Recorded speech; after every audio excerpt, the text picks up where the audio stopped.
when phones just ring, emails ignored, service drugs high, can't be afforded. You're stuck down low, heat turned off, doors won't lock, emergency lighting off. Hello, welcome to This is the GSA Way, Episode 4, Police Force and Hostile Takeovers. In this episode, we will discuss any updates that have happened in the ongoing police action initiated by our landlord, GreenSquareAccord. I will give you some input into the support, advice and pushback I've received. We will also be considering why would there be such a need for excessive force on behalf of GreenSquareAccord, our landlord. And then we'll ask, is there a hostile takeover? Is there a potential merger on the cards? And if so, who are the top 5 contenders? This is the GSA Way, Episode 4. Emergency lighting off, fire hazards hide, no one to fix. One more to say, it's the GSA Way. Fire hazards hide, no one to fix. One more to say, it's the GSA Way. An update to the police action. There is no real update. There is. I still haven't been charged with anything. That's going through the process now, where they're investigating or deciding if there's even a case to investigate. Which, let's be honest, there isn't. I did get my phone back, so I received an email on Friday telling me that I was going to get my phone back over the weekend. We waited in all day Saturday and all day Sunday. No slight on the police. It's all based around shift patterns and other people having to give their views and opinions and thoughts on it. So, you know, it's not the police. I managed to finally go and collect my phone from Cowley Police Station about 5:30 on Sunday night, which is sitting in waiting for over a bank holiday weekend. It's kind of just another annoyance, you know, but let's face it, GreenSquareAccord and I are at a point where we just seem to annoy each other. That seems to be the main gripe they have. So there's no investigation. We did think over the weekend when we received the email, well, perhaps they've just gone NFA, which means no further action, I'm told. They've gone NFA, this is a waste of our time, it's a waste of your time. Let's just put this one to bed. That hasn't happened, so it now goes to someone else from the police department who decides if there's a case to answer for, at which point we'll hear back. That could be 3 months. We were under slight fear that I might be rearrested for breaching my bail conditions. I did say all along I wasn't going to adhere to these bail conditions. By adhering to those bail conditions, we would be giving in to Steve Hayes. So Steve Hayes could make, on behalf of GreenSquareAccord, could make up these charges. I would then have to sit quietly for 3 months, never mentioning them online, never mentioning him online, and at which point they could, whatever reason it is they need to keep me silent, they have done for 3 months. And then at the end of the 3 months, when the case has been dropped, no further action, no police investigation, they've won because they bought themselves 3 months. And me and the wife have fought every step at a point, the court action, everything that's gone on when it's been adjourned. They seem delighted. The longer they can keep it spinning on, the longer they can try and keep me silenced. And it's just about buying time for them. And we're going to come on to that towards the end of the podcast because I think there's a hostile takeover. We'll come on to that at the end. So we did think it might be no further action, did think all the charges would be dropped. Perhaps wiser heads at GreenSquareAccord have gone, Steve Hayes, stop being an idiot. Drop these charges. It isn't doing us any good. Reputational, it is causing us a nightmare. What were you thinking? Perhaps Ruth Cook would go, oh, we've made a terrible mistake. I should have listened to my legal advice and dropped all that. It hasn't happened. They've not done that. They can't. They're too far in now. They can't do that. They have to keep it going. We were never supposed to go to court. And I went, all right, well, let's go to court. We were never supposed to go back to court. And I went, okay, let's go back to court. And it's been a nightmare from them. They let the genie out of the bottle. It's Pandora's box. They've opened it and they can't shut it now. And here we are with me being dragged off to the police cells at 1:20 in the morning. So they can't stop. They can't go back. I do have my phone back. And we just wait. So with regards to police action, there's no further update. I will let you know as soon as I know. But that's it for now.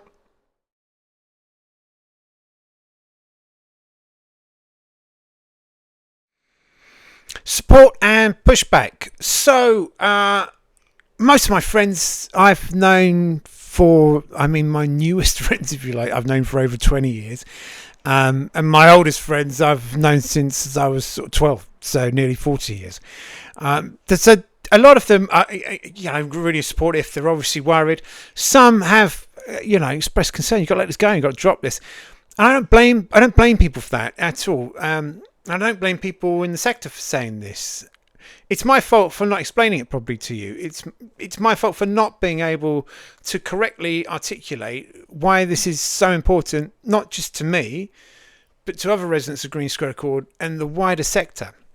So look, I understand if, it might look like some dangerous challenge. The fact that I took a voluntary redundancy after a sabbatical, that I've taken loss of earnings to raise these issues and to launch the housing sector to try and build a bridge in a way of understanding why this breakdown between residents and providers has happened. And it happens because of behaviours that we've seen demonstrated by GreenSquareAccord. As such, they need to be highlighted. So some friends have gone, you need to stop this, Ben. This is ridiculous. At your point in life, you need to stop this.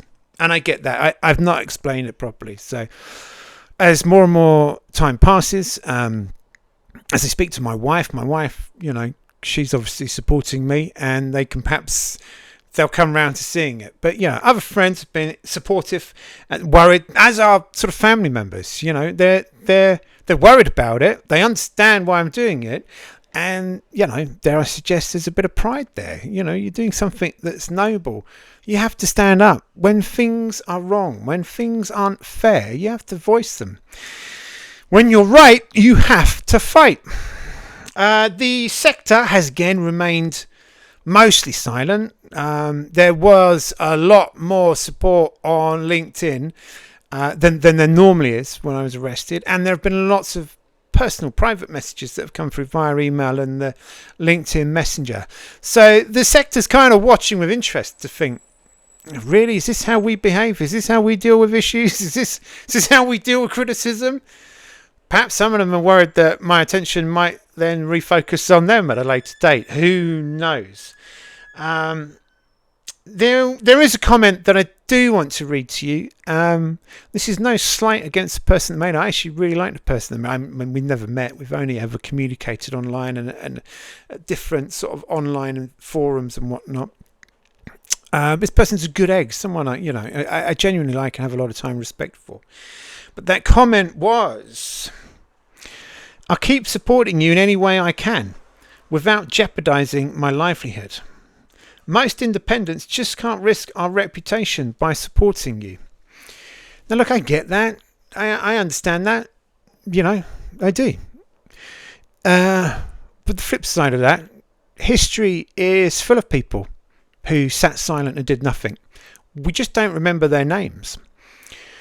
I can't sit still and say no, it's silent. I can't, I won't. I'm going to get the service that residents deserve, and if we're not going to get it, then I'm going to make sure you don't celebrate your facts for having provided that. And this seems to be doing, we're going to celebrate the fact that we're great at doing this. No, you're not. And until you are, there's always going to be someone with a big nose who knows. And that's me in this case. I'm going to hold you to that. I'm going to say, no, you're not great. This is where you're failing. This is what you need to do. Once you get that right, you'll have no bigger applaud that will come from me. I'll be the one celebrating you when you get this right. Until then, let's not do that. So look, the path I've chosen is a tough one. Being carted off to jail, being carted off to court. How many times has that been now? 3 or 4 times to court. Fines, court costs, my liberty, my very liberty, my freedom, for saying you're not doing your job properly. It's a tough course to take. I didn't think it would be the hill upon which I would fall on, but here we are, and my life is all the richer for it. When I'm on my deathbed, I'll go, did some good, and if I didn't do any good, well, I certainly tried.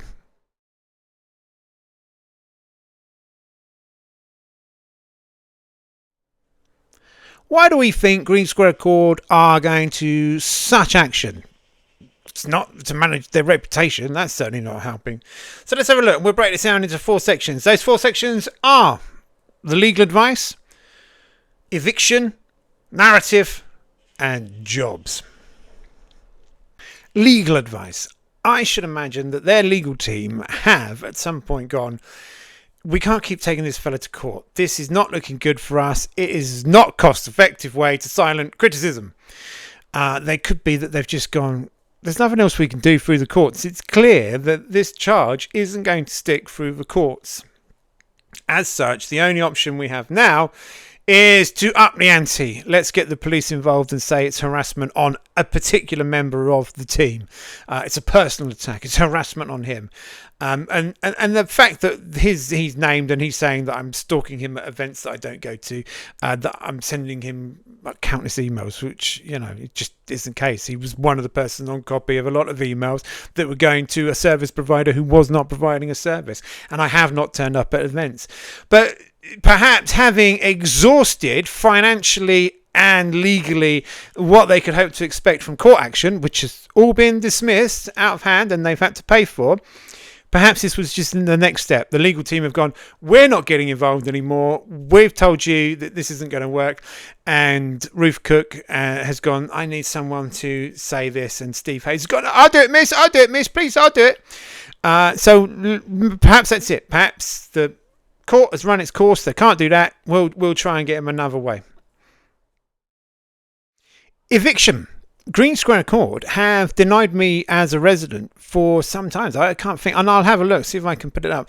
The email was an internal email where the then housing officer went, he's not even a resident. Now, the reason I'm not a resident is because it became clear quite early on that Green Square, as they were then, weren't going to play fair, and if they could kick me out, they would kick me out. And it wouldn't be fair on my wife. My wife was the one who took out this shared ownership, and I moved in with her after that. So she took this out before she knew me. I don't want to risk, my home, let alone her home. It just wouldn't be fair. So we said, well, there's no point in putting me on the deeds. And also, if we get divorced, well, I'll leave. If there's worst case scenario, I don't want your flat, I don't want your home. That's yours. So I'm happy to contribute all to my share of the bills and the rent and then whatever. But at the end of the day, it's Neve's home. I've always kind of felt temporary. I'm only ever passing through. I'm passing through on this planet. Don't stand up, boys. I ain't here to stay. So it just made right not to put me on the leasehold. It's Neve's home. And there was fear of GreenSquareAccord that would try and get me evicted. Now, because they've declared me as not a resident, you may have noticed that on my left, or your right, my left, is a list of people who don't think I'm a resident. And on the right is a list of people who do consider me a resident. So GreenSquareAccord are now looking to get me evicted if they get prosecution. So if it turns out that the police go, because they have no sense, go, oh my God, he's harassing this poor gentleman, this poor man who's been sent emails and hasn't been stalked at events. This poor man, we must get this fella evicted. The police won't do that, but they could convict me of an ASBO, at which point GreenSquareAccord, who quite often claim to be doing things to protect their staff, that's a good point. Let's have a look at some of the previous occasions in which GreenSquareAccord have made up, fabricated stuff under the guise of protecting our staff, protecting our residents. Excerpt from the letter sent to Julianne Britton on the 19th of April 2023, in response to her contact management letter, dated the 18th of April 2023.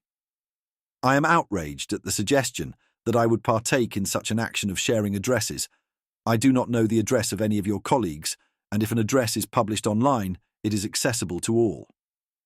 I have actively persuaded other GreenSquareAccord residents and residents from other housing associations to not engage in doorstepping CEOs, as I strongly believe it to be counterproductive and dangerous. I do not condone such behaviour, and I find it extremely concerning that you would suggest otherwise. I am committed to working with GreenSquareAccord to address our ongoing concerns, but I will not resort to any tactics that are not legal or ethical. It is important to note that I have not made any comments that are offensive or defamatory. All the statements I have made on my website and social media channels are based on facts and supported by evidence. It is disappointing to see that GreenSquareAccord is attempting to discredit my concerns by accusing me of making false and defamatory statements. I stand by my comments and will continue to raise awareness about the issues affecting residents in our community and beyond. Regarding the allegation that I referred a third-party complaint to a local MP that I knew, or should reasonably have known, was demonstrably untrue. I must point out that the information shared was gathered from external independent reports and shared emails from all parties involved.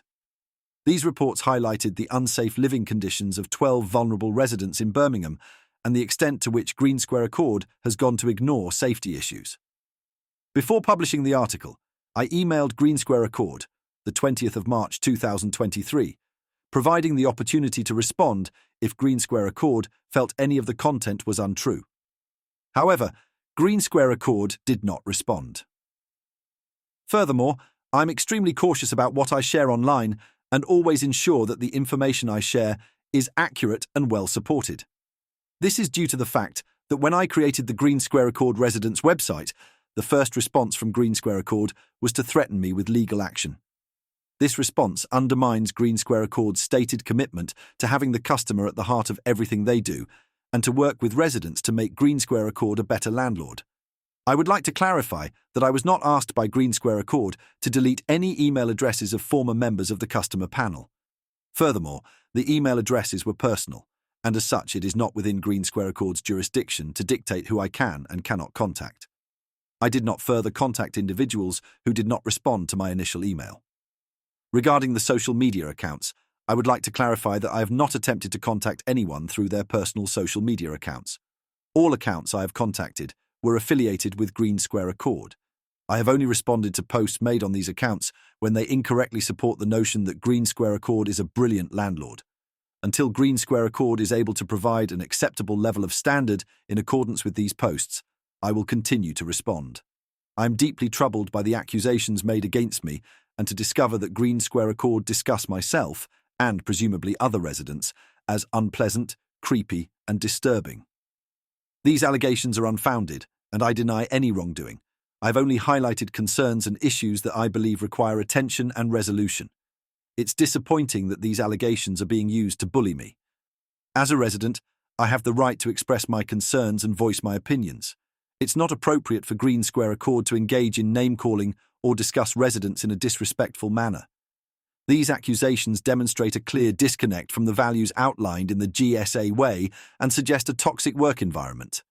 A suggestion would be for the senior managers at GreenSquareAccord to discuss measures to improve service rather than gossiping about residents in a negative and defamatory manner.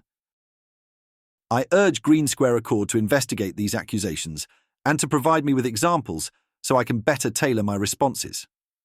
It is noteworthy that in a previous contact management plan, 21st April 2022, you made accusations that there were reports from several junior female colleagues who have expressed they feel threatened by your behaviour. I asked you to provide supporting evidence which you were unable to do. I also requested call recording with examples that you were also unable to share. I then issued GreenSquareAccord with a subject access request in a continued effort to find these examples, but again GreenSquareAccord were unable to provide any supporting evidence. These accusations were later removed from all subsequent contact management plan letters from yourself, indicating that they too were unfounded and used to intimidate and undermine the actions I was taking to support residents of GreenSquareAccord. With regards to mental health issues, it has become apparent that GreenSquareAccord has caused numerous mental health issues among residents, including myself and my neighbours. These negative mental health issues have been caused by various issues, such as unsafe living conditions, lift faults, faulty fire alarm systems, failure to respond to repair requests, damp caused by faulty windows and smoke vents, gangs of youths roaming our corridors, failure to respond to antisocial behaviour, raw sewage caused by blocked pipes, a complete disregard for legal procedures and published response times, unlawful sharing of our personal data, bullying from GreenSquareAccord, threats of legal action and broken heaters and boilers, to name but a few. It is notable that many of these failures and GreenSquareAccord's failure to effectively communicate with residents were upheld by the Housing Ombudsman in April of this year. I am alarmed that GreenSquareAccord should be advising colleagues that if they receive any contact from you which they consider to be harassment or which makes them feel unsafe, they should report the matter to the police. As now defined, my actions have not constituted harassment nor led to people feeling threatened. It is clear that there is a wide range of training issues that have been highlighted, and suggesting that members of your team should contact the police rather than providing them with the correct tools, training and support is unconscionable and a further indication of how toxic the workplace at GreenSquareAccord has become under the stewardship of Ruth Cook. So if there is a conviction and I'm issued with an ASBO, we expect GreenSquareAccord will then go, right, you can no longer harbour Mr. Jenkins in that flat, Mrs. Jenkins. As such, you must evict him. He can't live there. We will not have him putting our residents at risk and our staff at risk. Now, I've never put any of their staff at risk in any way, shape or form. And the residents here, I'm not being funny, they love me. We got a great relationship with 99% of them, and the rest I don't really know. There's a transient lot that sort of come and go, but I know them everyone. I always speak to one, I always say hello, and I supported them through the whole new word, the whole gambit of getting issues raised. And obviously, I got them all 1,300 quid from the housing ombudsman's. They like me. I think there would be a lot of pushback if GreenSquareAccord decided that I was a risk to them, and that would fit their narrative. Which leads us on to the next bit, the narrative. If they can manage the narrative, if they can get a conviction that sticks, as unlikely as that seems, if they can get a conviction that sticks, they can then go and push out to the wider sector and their other residents going, he was a criminal, he stalked, he harassed. I mean, just look at the response that Steve Hayes, I'll put it there, that Steve Hayes responded to when they had the court case dismissed. I mean, the response to that was he's wasted hundreds of times, he sent hundreds of emails. If you dealt with things when you were initially sent them, there wouldn't be the need to duplicate and send them out again, would there? There wouldn't be the need for the emails. If you responded to the email, kept track of it and fixed what you were supposed to fix, there wouldn't be the need to send chaser emails. That's not harassment. That's you not doing your job. Anyway, I've got off target. The point they want to do is they want to control this narrative, and they can do that. So if a conviction happens, they can say, yeah, we've got him convicted for antisocial behaviour, for threatening, for harassment. They've got what they need, and then they can then control the narrative, and that will then dismiss everything that I've previously said, everything that's been upheld by the housing ombudsman, all the other investigations that have happened externally, and in a certain way they can say, well, it's Google, it's the same type of people, they just like to moan and complain, they just like to harass us. It's not called for. Well, that's their game. That's their game. They must control the narrative. And Steve Hayes in particular, that's his job, to control the narrative. Put out spin, put out a front, keep us protected by saying we're great. Keep the wolves at bay, if you like. And someone like me and other vocal residents that go, no, this just isn't true. This is how we live under your regime. Takes that narrative away from them. So another reason for why this misuse of police force that is being exploited by GreenSquareAccord is to control the narrative. And they've got nothing to lose. There seems to be no pushback. They can keep throwing muck because something will stick eventually, and they know this. And when it does, they've got it. They've got their narrative that they need. Of course, people are saying to me, well, surely you can prosecute, you can go after Steve Hayes because he's made up these trumped up charges. And there are lots of discussions that are happening that I can't talk about, so I don't know how they would look, how they would shape out, which ones are feasible, which ones cost effective, which ones are necessary. Do I even want to tarnish myself with the same brush? Do I want to let the truth speak for itself? He does like press. There might be some of that coming his way. But in the meantime, I'm just gonna roll along with the punches. Let's see what happens. So anyway, I think another reason why they are going to such use of police force is to control that narrative. It's always been about the narrative. Okay, so the next reason for why such excessive use of police force, misuse of police force, jobs. And I thought this when I saw the first legal papers that they framed, in which it said, you must not name members of our team. At which point at the court I went, do you know what? I'm not going to mention people of your team, but the senior management and the CEO, they're fair game because they're the ones ultimately where the responsibility lies, and they should be named and shamed. And I thought they're protecting their jobs. That's what this is about. They have to go and have interviews, and they don't want this all being pulled up, because you search for people, I mean, even ex-people who've worked there, if you search for their name, they come up with my website. The GreenSquareAccord Residence website is always on that first page of results. So they're protecting their jobs, and it's a small sector. Now, this doesn't apply for the customer service team. So the customer service team who are taking these calls. Now, I've set up call centres, I've managed call centres, I've written procedures call centres, I've even closed call centres, and that has covered pet insurance, sales, care inquiries, audio conferencing. So there's a whole raft of call centre experience there, at which point I've been through several stages of it. And if any of these, and growing a call centre, you want to get the right talent.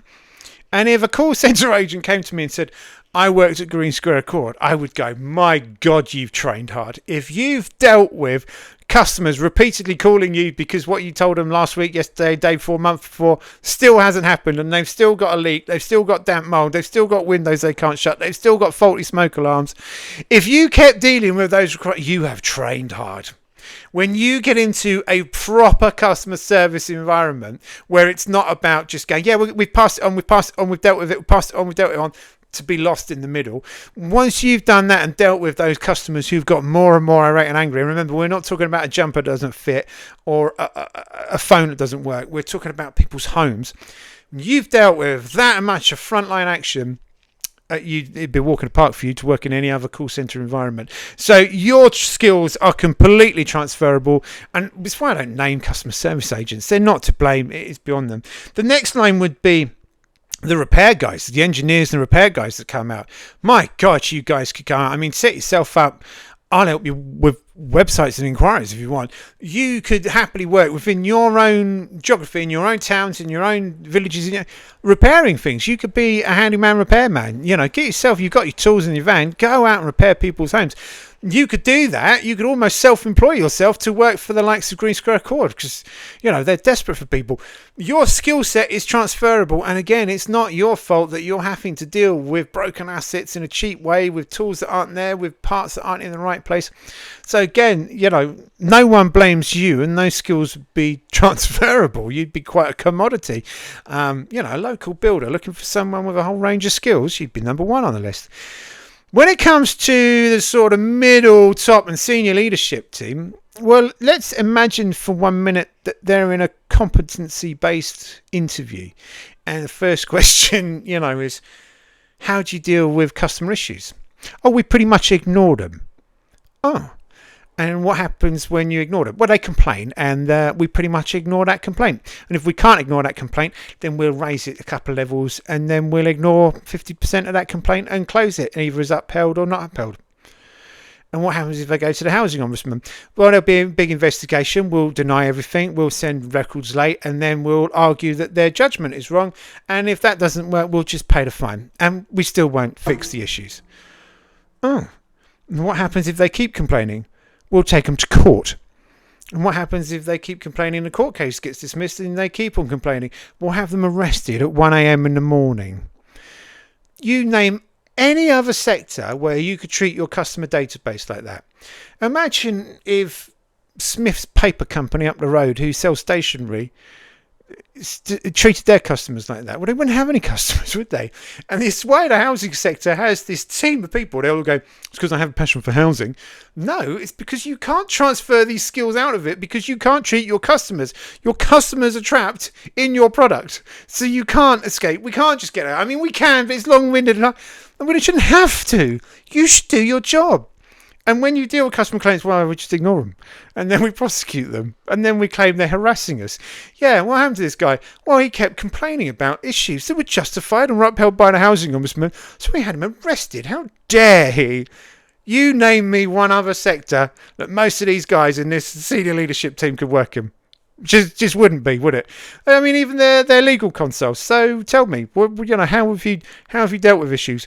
Well, we tried through the courts, cost us a load of money, and then then we just got one of the guys to say he felt harassed. And what was the main core of the problem? Well, he kept complaining about issues and he kept putting them online. That's not fair, is it? It would be laughed out. And what about a CEO? A CEO who endorses this behaviour? So you mismanaged a merger, and when there was pushback, you've got called out by the housing ombudsman. You had Michael Gove right to you, and you've just gone, well, it was the merger's fault. That you were responsible for. It was the merger's fault. It was this, we couldn't get our systems aligned, which you were responsible for. You oversaw. And there was one guy who kept shouting and complaining. So we took him to court a few times, spent thousands, spent probably 20, 30 grand on legal costs on that. That failed. So I got one of my boys to say he felt harassed, and we had him arrested and dragged away from his home. I mean, please tell me what other sector that would be acceptable in. There isn't. So they're protecting their jobs. They've let Pandora out of the box, and the only option for them is to keep going, and this is the latest thing. How will it end? I don't know. Me in prison or being evicted, or them being laughingstock. But I suspect the reason they're going to all of this action is because there's blood in the water and there are sharks a-circling. I reckon the real reason they have been going to such effort to silence criticism, online criticism especially, the reason they have gone to such action is because the merger of GreenSquareAccord has been a disaster from start to finish. The repercussions are still being felt. And there are bigger organisations that going, this is right for the pickings. If we were to take over GreenSquareAccord, bring them into our housing association, we get ourselves a nice little geographical path, the Midlands, the West there, Oxfordshire. So we get a nice foothold in those counties that we might not have a presence in. We get their care services, so we can bring in care services. And I don't know much about GreenSquareAccord's care services, so they could be running really well. I've seen some reviews from staff, much of a muchness. I don't have much input. They could be thriving as a care provider business. So who knows? So perhaps that's quite an appetite to get that as well. And they can bring that into their portfolio. So if they already offer care, we've expanded our care services by bringing in this one. And if they don't have any care services, it's now another branch that they have. We now offer care services. We now have this, let's put it in cold facts, this other revenue stream coming in. So a merger with GreenSquareAccord could be quite appealing. Now, if this does happen, what happens to the staff? Well, as we know from the GreenSquare and the Accord merger, a lot will be made redundant. Some will be absorbed into the business. Some will be offered relocation settlements so they can come, maybe move closer to wherever this housing association sits, wherever their head office is, wherever their call centre is. They might keep some of the offices open as sort of local models. We'll keep a local footprint within there by keeping our call centre and our repairs team from that department there. That will just become a department. When it comes to the more senior leader team, well, perhaps there's some synergy. Perhaps we can bring some of them over from, to help with the transition. So we can offer them, maybe 6 months to a year to help bring everything across, to help get the systems in place, to help make it a smooth transition. Some we can make redundant, but I think it's undeniable that the larger organisation who have their sights on GreenSquareAccord will be the ones that have the dominance in the leadership, senior leadership, and the boardroom. It will be their CEO that takes reins. Let's face it, the GreenSquareAccord have failed. So what of their senior leadership team? They're not a flagship, are they? They're not one we can hold up and go, wow, you guys are great. Despite everything that Steve Hayes publishes, this is why he's doing it. He's publishing this because they must be seen as great. At the minute, they're easy pickings and their jobs will go. The board, the new leadership, the new senior leadership team of this new company will mostly be leaders of the more successful housing association that are bigger, that have the expertise. The others will be absorbed. This is why GreenSquareAccord perhaps are so intent on keeping me silent. Now, who do we think these mergers will be? Well, I've done a little bit of research, a little bit of analysis, a little bit of thinking, and I've come up with my top 5 list.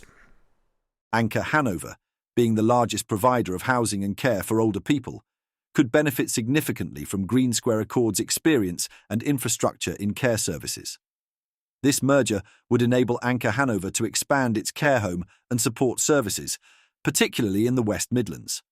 The merger would allow Anchor Hanover to offer more comprehensive care services to a broader demographic, beyond just older people, enhancing its market position as a leader in care and support housing. GreenSquareAccord's focus on care aligns well with Anchor Hanover's core mission, making this a strategic move to enhance service delivery and meet increasing demand for care services across different age groups. At number 4, Orbit Group. Orbit already has a significant presence in the Midlands. Acquiring GreenSquareAccord would allow Orbit to consolidate its dominance in this region, adding a substantial number of homes to its portfolio and enhancing its influence. The merger would provide Orbit with an opportunity to integrate GreenSquareAccord's care and community services into its operations, improving its service offerings and tenant engagement strategies. Orbit might pursue this merger to strengthen its leadership position in the Midlands, ensuring that it remains a key player in the region's social housing and community services sectors. At number 3, the Riverside Group. Riverside Group could use this merger to expand its operations into the West Midlands more robustly, an area where GreenSquareAccord has a strong presence. This would reduce Riverside's concentration risk and provide a more balanced national footprint. The merger would allow Riverside to integrate GreenSquareAccord's community-focused services, enhancing Riverside's ability to deliver comprehensive social housing solutions with a strong emphasis on tenant support. Riverside is known for its growth through mergers and acquisitions. Integrating GreenSquareAccord would align with Riverside's strategy to expand its social housing portfolio and enhance service delivery across new regions. At number 2, Sanctuary Group. Sanctuary Group has a strong presence in the Midlands, but could benefit from further consolidating its position by acquiring GreenSquareAccord. The merger would help Sanctuary expand its housing stock and service reach in the region. Given Sanctuary's focus on care and support services, acquiring GreenSquareAccord would allow them to deepen their expertise and service offerings in this area, catering to a wider demographic and enhancing their care provisions. Sanctuary's operational strengths in care services align well with GreenSquareAccord's offerings, making the merger a strategic move to bolster their capabilities and reinforce their leadership in the sector. And at number 1, Places for People. Places for People could greatly benefit from acquiring GreenSquareAccord to further solidify its position as a dominant player in the UK housing sector. The merger would increase their housing stock, particularly in the West Midlands, an area where Places for People could expand its influence. GreenSquareAccord's strengths in care and support services align well with Places for People's broad service offerings, allowing them to enhance their portfolio in this growing sector. The integration of GreenSquareAccord's expertise in these areas could help Places for People build a more holistic service model. Places for People has a history of strategic acquisitions and mergers to drive growth and expand their reach. Acquiring GreenSquareAccord would fit well within their strategy of becoming a leading national provider with a diversified portfolio across different regions and services. The merger would allow Places for People to strengthen its market position against other large providers, potentially enabling them to offer a more comprehensive range of services and to better compete in both the housing and care sectors.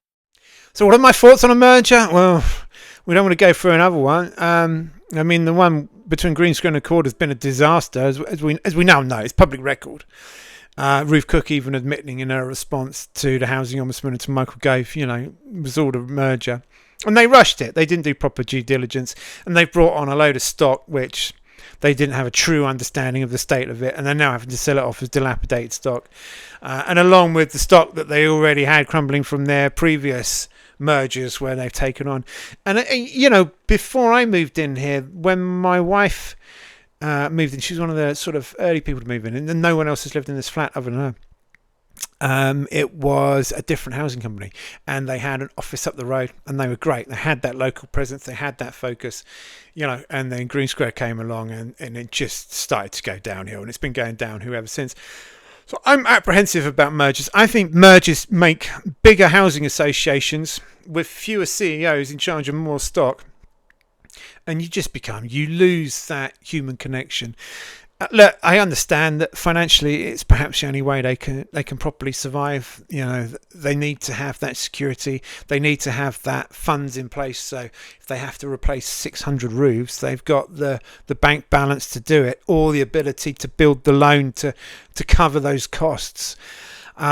How much are housing providers willing to do for their residents, and how much should they be able to say, no, we're not doing that for you? I think the whole sector needs rethinking. I don't think more mergers are the way to be going. I think you need resident involvement. I think you need more grassroots. I think you need local representations. And this is something that Green Square always prides on. We've got our locality model. You had a locality model before you broke it all up to have your head office too far away from your homes. So I think it's very likely that there is a merger on the cards. I think it will probably happen. Negotiations and talks are probably already happening. Being residents will be the last to know about it. I mean, by the time we knew of the Accord merger, it was already done and dusted. It was all, they were just waiting to cross the T's and dot the I's. So it's probably already underway. You know my list. You know who I think's more likely. Perhaps there'll be someone we can work with, and I think this is the important thing. If a new company does take over, let's hope that it gets rid of the bad habits that have been, constantly displayed by GreenSquareAccord. Let's hope that whoever is coming in doesn't run their housing association the same way that Ruth Cook does. Perhaps Ruth Cook is an innocent party. Perhaps she's just got over her head. She just can't cope. She can't deal with it. There have been external factors. I'm aware of those. COVID, the backlog of repairs because of COVID, because of the government lockdown, the spiraling costs, the escalation in materials. All of these are very valid factors. How you fail, there are lots of ways in which you can fail, and lots of them are genuine. How you respond to that failure is your true test of character. That's where you show who you really are. And unfortunately, the way GreenSquareAccord treat their residents is proof of who they really are and the true culture, which is why there's so much pushback from the stuff that they claim to be doing when they're not. Recently, they unlocked, and this is due in part to the pressure that I applied, constantly saying, look, you're one of the few housing associations. There are more doing it now, but at that time I could only find GreenSquareAccord who were blocking comments on Facebook. Well, now what they do is they'll post something, and if it gets loaded of negative comments, they delete it and repost it. So all those comments are gone. I've got some screenshots to show. I might put those up.